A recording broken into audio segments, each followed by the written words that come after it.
وملائكته يصلون على النبي يا أيها الذين آمنوا صلوا عليه وسلموا تسليما اللهم صل على سيدنا مولانا محمد وعلى آل سيدنا مولانا محمد وبارك وسلم عليه. السلام عليكم ورحمة الله وبركاته. وعليكم السلام ورحمة الله وبركاته. அல்லாஹ்வுடைய மாபெரும் கருணை கருணை இந்த உயர்வான மஜ்லிஸில் திக்ருடைய மஜ்லிஸில் நம் அனைவரையும் ஒன்று சேர்த்து அல்லாஹ்வை பற்றி பேசுவதற்கும் அல்லாஹ்வை பற்றி திக்ரு செய்வதற்கும் நாம் எல்லாம் ஒன்று கூடியிருக்கிறோம். அல்ஹம்துலில்லாஹ் அல்ஹம்துலில்லாஹ். இப்போ நம்ம எல்லாருமே லா இலாஹா இல்லல்லாஹ்வுடைய மஜ்லிஸ்க்காக வந்திருக்கிறோம். அந்த கலிமாவுடைய விளக்கத்துக்காக தான் ஒவ்வொரு வாரமும் ஒவ்வொரு வீடுகளில் போய் அவங்க வீட்டுக்கே போய் களிமா சொல்றோம். களிமா விளங்குங்க, 5 வேளை தொழுவுங்க, இஸ்லாமிய சட்டத்தின் படி இந்த உலகத்துல வாழுங்க, தான் தோண்டித்தனமா இந்த உலகத்துல இருக்காதீங்க. மனம் போன போக்குல வாழ்வதற்கு பேர் இஸ்லாம் கிடையாது. அல்லாஹ் குர்ஆன்ல சொல்லி காட்டுறான், ஃபஅலம் அன்னஹு லா இலாஹா இல்லல்லாஹ். எப்படி நீங்க இந்த உலகத்தில் வாழும் பொழுது எப்படி வாழணும்? லா இலாஹா இல்லல்லாஹ்வை தெரிந்து வாழுங்க. லா இலாஹா இல்லல்லாஹ்வை தெரிந்து வாழுங்க. எப்படி தெரியுது? இப்போ லா இலாஹா இல்லல்லாஹ் கலிமாவை ஒரு மனிதர் தெரிஞ்சுக்கிட்டாரு. அவர் யாருக்கிட்ட போயும் நிற்க வேண்டிய அவசியம் இல்லை. அப்படின்னா என்ன? யாரை எதிர்பார்த்து வாழ வேண்டிய அவசியம் இல்லை. போன வாரம் மண்ணடி போயிருந்தேன். போயிட்டு ட்ரெயினில் தான் போனேன். வரும்போது எனக்கு லோகருக்கு நேரம் ஆயிடுச்சு. அந்த நேரத்தில் இங்கே பைக்கும் இல்லை. பைக் பரங்கிமலையில் விட்டுருக்கேன். இப்போ சைதாப்பேட்டைக்கு வரணும்னா எனக்கு கரெக்டாக ஒரு 1.25 ஆகிடும். பரங்கிமலைக்கு போய் பைக் எடுத்துட்டு வரணும்னு சொன்னால் எது மிஸ் ஆகிடும்? தொழுகை மிஸ் ஆகிடும். அதனால நான் என்ன பண்ணேன்? அல்லாஹ்ட ஒப்படைச்சேன். லா இலாஹா இல்லல்லாஹ் ஒப்படைக்குதல். உடனே அல்லாஹ் தஆலா சிந்தனையை போட்டான். அகமது பாஷாவுக்கு ஃபோன் போடு, அவளை வரணும். உடனே அவர் வந்தார். கரெக்டாக ட்ரெயின்லேருந்து இறங்குறேன். என் பொண்ணும் ட்ரெயின்லேருந்து இறங்குது. கரெக்டாக காலேஜ் விட்டு கீழே வெளியே வந்த உடனே பைக்கை என்கிட்ட கொடுத்துட்டு அவர் நடந்து போறாரு. அல்லாவுடைய விளையாட்டு எப்படி? வந்தவர் பைக்கில் வந்தாரு. இப்போ பைக்கு என்கிட்ட கொடுத்தாச்சு. காசு கொடுத்து பைக் வாங்கினது அவரு. வண்டிக்கு டீல் கட்டிட்டு இருக்கிறது அவரு. இப்போ அவருடைய வண்டியில நானும் என் பொண்ணும் வண்டியில போயிட்டு இருக்கிறோம். அவர் நடந்து வராரு. இவனுக்கு பேர் என்னது? லா இலாஹா இல்லல்லாஹ். இந்த களிமா விளங்குனாதான் இது எல்லாமே நடக்கும். களிமா விளங்கல, ஒரே படபடப்பா என்ன பண்றதுன்னு தெரியலையே. அங்க எதுவும் நடந்து போக முடியாது. நடந்து போறதுக்குள்ள 1:30 மணி ஆயிடும். லோகத்துக்கு முடிஞ்சிடும். இப்ப அப்படியே நடந்து போனாலும் பொண்ணு வேற கூட இருக்குது. இப்ப பொண்ணை வீட்டுல விடணும். இவ்வளோ வேலைகள் இருக்குது. ஆனா எல்லாத்தையும் சுருக்கமா என்ன செஞ்சாங்க? லா இலாஹா இல்லல்லாஹ் ஒரு களிமா சொன்னா எல்லாமே ஆட்டோமேட்டிக்கா நடக்கும். இப்போ இந்த அல்லாஹ்ட்ட ஒப்படைக்கிறது இருக்குதுல்ல, இது ரொம்ப முக்கியமானது. இன்னைக்கு நம்மள்கிட்ட பெரும்பாலும் அது ஒப்படைக்கிறதே இல்லை. எப்படி ஒப்படைக்கிறது? வீட்டில் இருக்கக்கூடிய பெண்கள் சமைக்கிறாங்க. போய் சமையலுக்கு முதல்ல போய் கேஸை காலையில ஓபன் பண்றதுக்கு முன்னாடி அல்லாஹ் கிட்ட சொல்லணும், யா அல்லாஹ் இந்த கேஸின் மூலமாக ஏற்படக்கூடிய எல்லா ஆபத்துகளை விட்டும் உன்னிடம் நான் பாதுகாவல் தேடுகிறேன் அப்படின்னு ஒரு மனிதர் சொல்லிட்டு லா இலாஹா இல்லல்லாஹ் அப்படின்னு சொல்லிட்டு அவர் கேஸை பற்ற வச்சு நல்லபடியா என்ன செய்யலாம்? சமைக்கலாம். இப்போ நம்ம சில நேரத்தில் கேள்வி பண்ணுவோம், கேஸ் பற்ற வச்சுட்டே இருந்தாங்க, சமைச்சுக்கிட்டே இருந்தாங்க, திடீர்னு என்ன ஆயிடுச்சு? குக்கர் வெடிச்சு சிலிண்டர் பத்திக்கிச்சு அப்படின்வாங்க. ஏன் இத்தனை நாளா சமைச்சுக்கிட்டு தானே இருந்தாங்க, ஏன் திடீர்னு சிலிண்டர் வெடிச்சுது? அப்ப அல்லாஹ் அந்த இடத்துல என்ன சொல்ல வர்றா? எப்ப பார்த்தாலும் என்ன மறந்து வேலை செய்யாத, என்கிட்ட சொல்லிட்டு நீ வேலை செய். என்கிட்ட சொல்லிட்டு நீ வேலை செஞ்சியா உனக்கு எல்லா பொறுப்பையும் நான் ஏத்துக்கிறேன். ஆனா அல்லாஹ்ட்ட சொல்லாம நீங்க எந்த வேலையை செஞ்சு பாருங்க, எந்த வேலையும் நடக்காது. காரணம் என்ன? அது நடக்கிற மாதிரி தெரியும், கடைசி வழியா அது போசணும். அவ்வளவு தூரம் போன திரும்பி வந்துட்டாங்க. ஏன் திரும்பி வந்த? நீ அல்லாஹ் கிட்ட அதை ஒப்படைக்கல. சமீபத்துல பார்த்த ஒரு வயசானவர் நடந்து போயிட்டே இருக்கிறார். அவரை போய் ஒரு கழுதை அவருடைய காலை பிடிச்சு கடிக்குது. அவரால் எந்திரிக்க முடியல. பக்கத்துல இருக்கிறவங்க வந்து அந்த கழுதையை அடிக்கிறாங்க. அப்ப கூட அவர் விடமாட்டேன். அவர் காலை பிடிச்சு கடிச்சு கொதறது. அப்படியே கழுதை சும்மா ஹாயினா போய் ஓடிடும், விடவே மாட்டேது. அடிச்சு கொதறி அவர் ஆட்டோ எடுத்துட்டு வந்து ஆட்டோல ஏற்றி அப்புறம் அந்த கழுதையை விரட்டி அடிச்சாங்க. இப்போ அல்லாஹ் தண்டனை கொடுக்கணும்னு நினைச்சா, அல்லாஹ் ஒரு மனிதனை தண்டிக்கணும்னு நினைச்சா சிங்கம் புலிலாம் தேவையில்ல, ஒரு கழுதை போதும். ஒரு கழுதை போதுமானது. இன்னைக்கு சமீபத்துல பார்த்தேன், ஒரு அம்மா நின்றுட்டே இருக்குது, ஒரு புள்ளிய வச்சு நின்றுட்டே இருக்குது. ஒரு மாடு இப்படி குத்துறதுக்கு வருது, குத்தி தூக்க வருது. உடனே அந்த அம்மா தன்னுடைய புள்ளிய வந்து மறைச்சுக்கிட்டு தன்னை காட்டுது. என் மேல குத்துறதுல பரவாயில்ல, அதுக்குள்ள ஆளுக்கு வந்து காப்பாற்றிடுறான். இப்போ அல்லாஹ் நினைச்சா தண்டனை கொடுக்கறதுக்கு பெரிய பெரிய பிராணிகள்லாம் தேவையில்ல. சிம்பிளா ரோட்ல நடமாடக்கூடிய மாடு, கழுதை, இதை வச்சு அல்லாஹ் தண்டனை கொடுத்துருவோம். எனவே நீங்கள் அல்லாஹ்வை பயந்து கொள்ளுங்கள். உனக்கு தண்டனை வரணும்னு சொன்னா பெரிய வானத்துல இருந்து என்ன செய்தவர்கள் அல்லாஹ் ஆதாபெல்லாம் இறக்க தேவையில்ல. சிம்பிளா எல்லாம் செஞ்சுட்டு போயிட்டே இருப்பான். நம்மளை தண்டிக்கிறதுக்கு எல்லாம் எவ்வளவு நேரம் வேணும்? அல்லாஹ் குர்ஆன்ல யாசீன்ல ஒரு ஆயத் சொல்லி காட்டுறான். கடைசி ஆயத்து, இதா அராத ஷைஅன் ஐ யகூல லஹு குன், நான் ஒரு வஸ்துவை படைக்க நாடி விட்டால் குன் என்று சொல்லுவேன், ஃபயகுன், அது ஆகிவிடும். குன் என்று சொல்லுவேன், ஃபயகுன், அது ஆகிவிடும் என்பதாக அல்லாஹ் தஆலா குர்ஆன்ல சொல்லி காட்டுறான். அப்போ நம்ம எல்லாத்தையும் விளங்கணும். ஒரு மனிதனை படைப்பதும் ஒரு மனிதனை அழிப்பதும் அல்லாஹ்க்கு என்ன இல்லை, பெரிய விஷயம் இல்லை என்பதை நம்ம விளங்கணும். அப்ப இந்த உலகத்துல வாழக்கூடிய நாம எல்லா தருணத்திலும் அல்லாஹ்விடத்தில் ஒப்படைக்குதல் சொல்லி ஒண்ணு இருக்குது. அதை நம்ம என்ன செய்யணும்? ஃபாலோ பண்ணணும். இது நம்ம யாரும் பெரும்பாலும் செய்யறது இல்லை. அதனால நிறைய விஷயங்களை மாட்டிக்கிறோம். ஒருத்தர் இடம் வாங்குறாரு, நல்லா கேட்டது, புதுசா நீங்க இடம் வாங்க போறீங்க, ஒரு வார்த்தை அல்லாஹ் கிட்ட சொல்லணும். என்ன சொல்றது? யா அல்லாஹ், புதுசா நான் இடம் வாங்க போறேன், அந்த இடத்துல எந்த பிரச்சனையும் இருக்கக்கூடாது. ஏன்னா 3 விஷயத்தை பொறுத்து பாதுகாவல் தேட சொல்லியிருக்காங்க. 3 விஷயத்துல செஞ்சாங்க. தண்ணி ஊதி கொடுப்பாங்க, ஓரம் வாங்கிங்க, கேட்டுட்டே இருப்பாங்க, தண்ணியை ஓரம் வைங்க. 3 விஷயத்தை பொறுத்து பெருமானார் ஸல்லல்லாஹு அலைஹி வஸல்லம் அதுல முசீபத் இருக்குன்னு சொன்னாங்க. 1, நாம் வாங்கக்கூடிய இடம், அந்த இடத்துல முசீபத் இருக்கு. இப்ப சொன்னாங்க பெருமானார், இப்ப அந்த இடத்துல முசீபத் இருக்கு. ஒரு சில வீட்டுல திருமணம் முடியும், திருமணம் முடிஞ்ச பெண்ல முசீபத் இருக்கு. 3வது, நாம் வாங்கக்கூடிய வாகனம், அது 2 வீலரா இருக்கலாம், 4 வீலரா இருக்கலாம், எதுவானா இருக்கலாம். இந்த வாகனத்துல முசீபத் இருக்கு. ஷூம், அப்படியே ஷூம் இருக்குன்னு சொன்னாங்க. ஷூம்னா முசீபத். இப்போ இதை சொல்லி காட்டு பெருமானார் ஸல்லல்லாஹு அலைஹி சொன்னாங்க. இப்ப இதுல இருந்து நம்ம எப்படி பாதுகாப்பு தேடுறது? அல்லாஹ் கிட்ட நீங்க ஒரு இடம் வாங்க போறீங்க, நீங்க ஒரு இடம் வாங்க போறீங்க, நீங்க அல்லாஹ்ட்ட சொல்லுங்க, யா அல்லாஹ், இடத்துல முசீபத் இருக்குன்னு பெருமானார் சொன்னாங்க. நான் வாங்க போற இடத்துல எந்த முசீபத்தும் இல்லாம ஆக்குறது என்ன நீங்க அல்லாஹ்ட்ட ஒப்படைச்சு அந்த இடத்த அல்லாஹ்ட்ட ஒப்படைச்சிருங்க. நான் வாங்கக்கூடிய அந்த இடம் ரஹமத் பொருந்தியதாக, பரக்கத் பொருந்தியதாக அந்த இடத்த நீ ஆக்கியா அல்லாஹ் அப்படி நீங்க துவா செஞ்சு அந்த இடத்த வாங்கணும். அந்த இடத்துல முசீபத்தே இருந்தாலும் நீங்க செஞ்சு அல்லாஹ்ட்ட ஒப்படைச்சிக்கலாம் இல்லையா? அதுக்காக அல்லாஹ் என்ன செய்வான்? அந்த முசீபத்தை எடுத்து அந்த இடத்த உங்களுக்கு ரஹமத் ஆக்கிட்டோம். அந்த இடத்த வாங்குறதுல இருந்து உங்களுக்கு ரஹமத்தா இருக்கும், பரக்கத்தா இருக்கும். ஒரு சில பேர் சொல்லி கேட்டிருக்கீங்களா?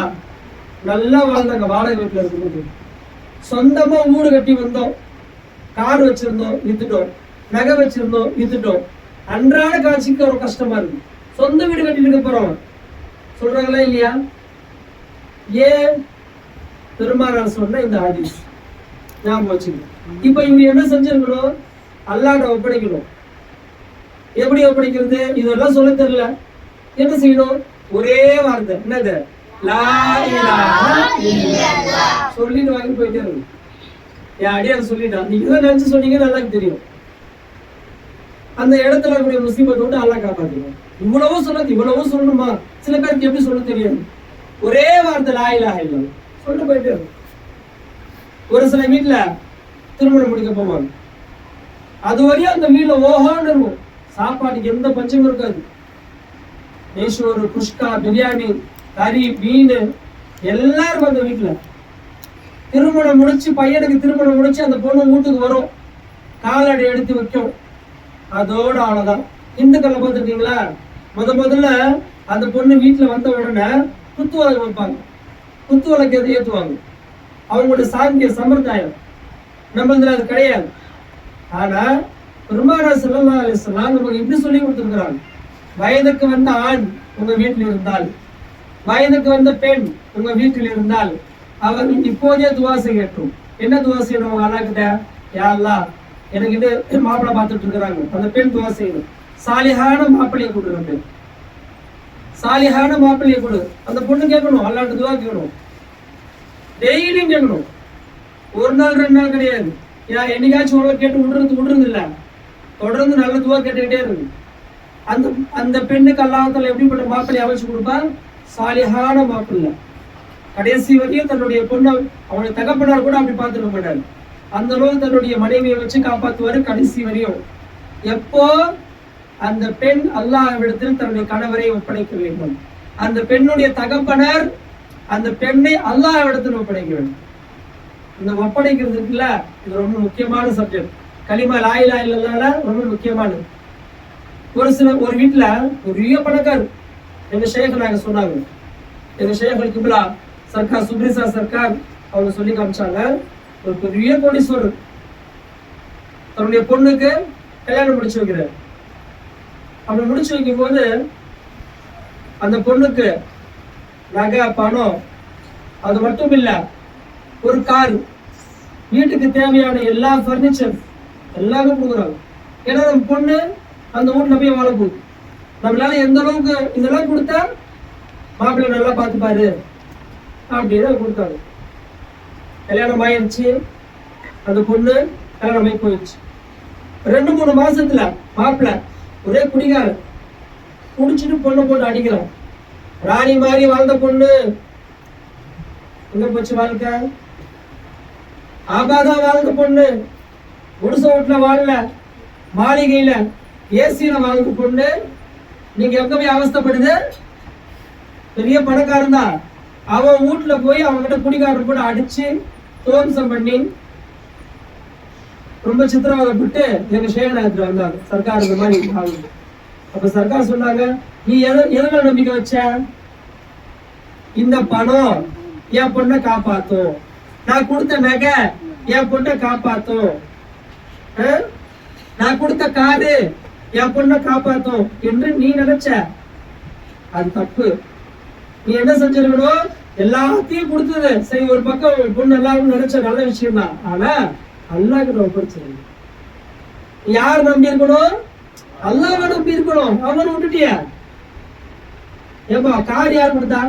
இவருக்கு அல்லாஹ் கொடுக்காம தானே வந்துருச்சா காரு? அல்லாஹ் தானே கொடுத்தா காரு. நகை யார் கொடுத்தா? அல்லாஹ் கொடுத்தா. பணம் யார் கொடுத்தா? அல்லாஹ் கொடுத்தா. எல்லாமே அல்லாஹ் கொடுத்தா. அந்த அல்லாஹ் விட்டாச்சு. நம்பிக்கை எது மேல? கார் மேல, நகை மேல, பணம் மேல வச்சு அந்த பொண்ணு வாழா வட்டியா வீட்டுக்கு வந்துச்சு. லாஸ்ட்ல சர்க்கார் சொல்லி கொடுத்தாங்க, நீங்க அந்த பொண்ணு அல்லாஹ்ட்ட ஒப்படைங்க. ஒரு அருமையான வார்த்தை கொடுத்தீங்களா? யார் சொல்லி கொடுக்க? எப்படி சொல்லி கொடுத்தாங்க? உங்களுடைய பெண்ணை திருமணம் முடிச்சு மாப்பிள்ளை கையில புடிச்சு கொடுக்கும் போது, யா அல்லாஹ் உன்கிட்ட தான் கொடுக்குறேன், எப்படி கொடுக்கணும்? உன்கிட்ட தானே கொடுக்குறேன் ரப்பே, நீ பாத்துக்கிய பொண்ணு என்று நாம் அல்லாஹ்விடத்தில் ஒப்படைத்து விட்டால் அந்த பொண்ணு ஆபாதான வாழ்க்கை. அப்ப 2வது எதுல? நாம் திருமணம் முடிக்கக்கூடிய பெண்ணுல முசீபத்து இருக்குது. எனவே நீங்க உஷாரா கவனமா இருங்கன்னு சொல்லுங்க. 3வதாக பெருமானார் சொன்னாங்க, நீங்க வாங்கக்கூடிய வாகனம், அது 2 வீலரா இருக்கலாம், 3 வீலரா இருக்கலாம்.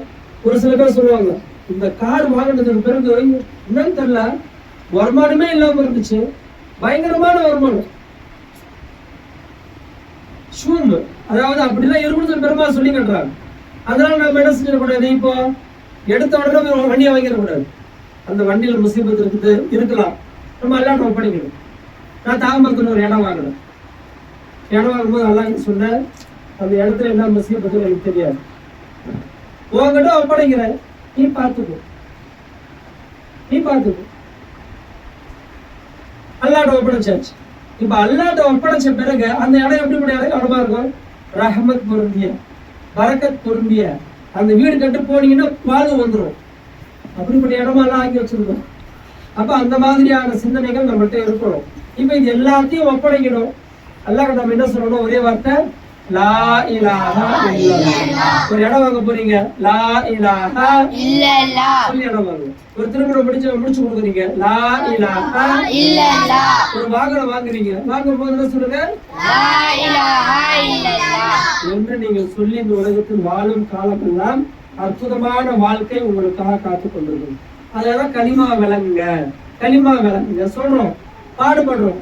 நீ விளங்காம தாழ்த்தோடுகிறமா உன் வீட்டுல உட்காந்துக்கிற தொழுவாம, உன் கஃன் துணி ரெடியா போச்சு, நீ எங்க ஊர் சுத்திட்டு உட்காந்துருக்கிற, இங்க ஷாப்பிங் போடும், அங்க ஷாப்பிங் போடும், ஞாயிற்றுக்கிழமை போன சினிமா தியேட்டரு, பார்க்கு, பீச்சு, தொழுகையை விட்டு பீச் அவனுக்கு அவ்வளவு அலட்சியம் பிச்சா சொல்லுங்க. தொழுகையை விட்டு சினிமா தியேட்டரு, முருக்கா போட்டு சினிமா தியேட்டர்ல போய் நிக்கிற வெக்கமா இல்ல? முஸ்லிம் பெண்கள் என்ன செய்யறாங்க, சினிமா தியேட்டருக்கு முருக்கா போட்டு பண்ணிக்கிறது. யாருக்கு அசிங்கம், ஒட்டுமொத்த முஸ்லிம்களுக்கு அசிங்கம். ஒருத்தர் கேட்கறான், பேட்டி கேட்கறான், முருக்கா போட்டு தியேட்டருக்கு வந்துக்கிறீங்களா, ஏன் முருக்கா போட்டு தியேட்டருக்கு வரக்கூடாதா? மூதேவி, தியேட்டருக்கு போற நாய் முருக்காவை கட்டி போட்டு போ, உன்னை யார் முருக்கா போட்டு தியேட்டருக்கு போக சொல்லுங்க? எவ்வளவு பெரிய கேவலம் நடக்குது. காரணம் என்ன, களிமா விளக்கம் இல்லை, தீனுடைய விளக்கம் இல்லை, இஸ்லாம் தெரியல, அல்லாஹ்னா யார் தெரியல. அல்லாஹ்னா யாரு என்பதை தெரிஞ்சு செய், விளங்கிய செஞ்ச மரியாதையா நடந்தது. தான் தோண்டித்தனமா இந்த உலகத்துல வாழ்ந்த, நாளைக்கு பாத்துக்கலாம், அப்புறம் தொழுதுக்கலாம் என்றெல்லாம் நீ இருந்த, அல்லாஹ் என்ன செய்ய மாட்டான், விட மாட்டான். நீ கவனமா இருக்கணும். இந்த உலகத்துல வாழும் காலமெல்லாம் அல்லாஹ் ஒட்டி வாழணும் என்று சொன்னால் நீ எப்படிப்பட்ட வாழ்க்கை வாழணும், சதா அல்லாஹ்வுடைய திக்ர்லயே இருக்கணும், அல்லாஹ்ட்ட ஒப்படைக்கிறதுல இருக்கணும், அல்லாஹ்வுடைய திக்ர்ல இருக்கணும். அப்படி திக்ர்ல இருந்தா உன்னை காப்பாத்தும். அல்லாஹ் ஒரு ஆயத்துல சொல்லி காட்டுறான், ஃபதுகுருனி, என்னையே நினையுங்கள். என்ன அர்த்தம், 24 மணி நேரமும் அல்லாஹ் தான் நினைக்கணும். சரி, இப்ப நம்ம திக்ர் பஸ் முடிச்சு எல்லாரும் வீட்டை விட்டு வெளியே போய் அவங்க வீட்டுக்கு போவாங்க. இப்ப எப்படி திக்ர் செய்யறது, இன்னைக்கு சொல்லித்தரேன், எல்லாரும் மனசுல பதிவு செஞ்சுக்கங்க, கவனிச்சுக்கீங்க. இங்க இருந்து வீட்டுக்கு எல்லாரும் போறீங்க, யாரெல்லாம் உன் குவத்தை கொண்டுதான் நான் நடக்கிறேன் அப்படின்னு ஒரே ஒரு வார்த்தை சொல்லி விட்டுருங்க. உங்க வீட்டுக்கு போற வரையும் திக்ரு தான், உங்க வீட்டுக்கு போற வரையும் அது திக்ரு தான். எனவே நீங்க என்ன செய்யுங்க, லா இலாஹா இல்லல்லாஹ் சொல்லிட்டு ஒவ்வொரு நாளும் வீட்டுல தொழிலுக்கு வரீங்க, பஸ்ஸாக்கு வரீங்க, கடைக்கு போறீங்க, போகும்போது சொல்லணும், யாரெல்லாம் உன் குவத்தை கொண்டு நான் நடக்கிறேன், அவ்வளவுதான் திக்ரு ஸ்டார்ட் ஆயிடுச்சு. நீங்க வீட்டுக்கு போற வரையும், கடைக்கு போற வரையும், பைக்ல போறீங்க, இங்கிருந்து ஃபாரூக் என்ன பண்றாரு, வீட்டுல இருந்து பைக் ஸ்டார்ட் பண்றாரு மார்க்கெட்டுக்கு போறதுக்கு, யாரெல்லாம் உன் குவத்தை கொண்டு இந்த பைக் ஸ்டார்ட் பண்ற, பைக் ஸ்டார்ட் பண்ணி மார்க்கெட்டுக்கு போற வரையும் திக்ரு தான். பைக்ல தான் போறீங்க, ஆனா திக்ரு போய்கிட்டே இருக்கீங்க. அங்க போய் உட்காந்தீங்க, யாரெல்லாம் ஒப்புவத்தை கொண்டு உட்காந்து, அங்க போய் கத்தி எடுத்தீங்க, ஒப்புவத்தை கொண்டு கத்தி எடுத்த, அங்கிருந்து ஒரு மீன் வச்சு மீன் வாங்கி வெட்டுறீங்க, யாரெல்லாம் ஒப்புவத்தை கொண்டு வெட்டுறீங்க, எல்லாத்துக்கு ஒரு சுப்ஹானல்லாஹ் இல்ல, ஒரு அல்ஹம்துலில்லாஹ் இல்ல, ஒரு அல்லாஹ், அதெல்லாம் தாண்டின நன்மை. அன்னைக்கு நம்ம வெறும் சுப்ஹானல்லாஹ் அல்ஹம்துலில்லாஹ் எவ்வளவு பேர் நம்ம சொன்னோம், ஒரு சுப்ஹானல்லாஹ் சொன்னாரு, உஹது மலை அளவு நன்மை சொன்னோமா இல்லையா, ஒரு சுப்ஹானல்லாஹ், ஒரு அல்ஹம்துலில்லாஹ் இவ்வளவு பேர் நன்மைன்னா அதையெல்லாம் தாண்டின நன்மை தான் இது. எது, யாரெல்லாம் ஒப்புவத்தை கொண்டு போறேன். இந்த திக்ரு தொடர்ந்து இருக்குமையானால் உங்க வாழ்க்கையில ஆபாதான வாழ்க்கை. அதாவது ஃபதுகுருனி, என்னையே நினையுங்கள், அது குறுக்கும், உங்களை நான் நினைக்கிறேன். எப்படி நினைக்க தெரியுமா, நீங்க வந்து வீட்டுல காய்கறி வெட்டிட்டே இருக்கீங்க, ஃப்ரூட் வெட்டிட்டே இருக்கீங்க, திடீர்னு ஸ்லிப் ஆகி வெட்டுது. எப்படி வெடிச்சு? வெட்டிக்கிட்டே இருந்தேன், திடீர்னு வெட்டிக்கிச்சு. பார்த்து தானே வெட்டுற, நீ தானே பாக்குற, எப்படி மிஸ் ஆச்சு? மிஸ் ஆகிறவ யாரு? அல்லாஹ். எனவே நீ விளங்கி வச்சுக்கோ. இப்படி சொல்லிட்டு வெட்டுங்க, யா அல்லாஹ் உன் குவத்தை கொண்டுதான் இந்த ஃப்ரூட் அறுக்குற, உன் குவத்தை கொண்டுதான் இந்த காய்கறி வெட்டுற என்று நீங்கள் அல்லாஹ்ட்ட சொல்லுங்க. உங்களுடைய விரல் நுனிவரல் கூட அறுபடாது. அல்லாஹ் உங்களை காப்பாற்றுவோம். ஃபதுகுரூனி, என்னையே நினையுங்கள், உங்களை நான் நினைக்கிறேன். எப்படி நினைப்பா? அல்லாஹ் தஆலா நெட்டாம உங்களை பாதுகாப்போம். நீங்க நடந்து போறீங்க, உன் குவத்தை கொண்டு சொல்றீங்க, கடைசி வரையும் உங்களுக்கு காலில் எந்த ஆபத்தும் இல்லாம எல்லாம் காப்பாற்றுவோம். இப்ப இந்த திக்கர்லாம் தெரியறதுக்கு முன்னாடி கால் வலி வந்துருச்சு. ஆனா இந்த திக்குடைய பவர் என்ன தெரியுமா? ஒரு தொடர்ந்து சொல்லிக்கிட்டே இருந்தாரு, பாத்ரூம் போகும்போது சரி, யாரெல்லாம் பாத்ரூம் போறீங்க, ஓ கூவத்தை கொண்டுதான் உள்ள போற, ஓ கூவத்தை கொண்டுதான் வெளியே வர சொல்லு, எந்த ஆபத்தும் இல்லாம எல்லாம் காப்பாற்றுவோம், எந்த ஆபத்தும் இல்லாம. அப்போ இந்த லா இலாஹ இல்லல்லாஹ் கலிமா, அல்லாஹ்ட்ட ஒப்படைக்குதல், இதெல்லாம் நம்மகிட்ட வந்துருச்சுன்னு சொன்னா நம்ம இந்த உலகத்துல வாழக்கூடிய வாழ்க்கை ஆபாத் ஜிந்தகி இன்ஷா அல்லாஹ் தஆலா. எல்லாம் வல்ல அல்லாஹ் தஆலா அப்படிப்பட்ட கலிமா வாழ்க்கை வாழக்கூடிய பாக்கியத்தை அல்லாஹ் படைவதற்கு நசீபாக்குவானாக. உலகத்தில் வாழும் காலமெல்லாம் லா இலாஹ இல்லல்லாஹ்வை சொல்லி, லா இலாஹ இல்லல்லாஹ்வை பார்த்து, லா இலாஹ இல்லல்லாஹ்வை விளங்கி, லா இலாஹ இல்லல்லாஹ்வை ஆகிவிடக்கூடிய பாக்கியத்தை நம் அனைவருக்கும் அல்லாஹ் நசீபாக்குவானாக. என்று துஆ செய்து விடைபெறுகிறேன். வாஹர் தவானா அல்ஹம்துலில்லாஹி ரப்பில் ஆலமீன்.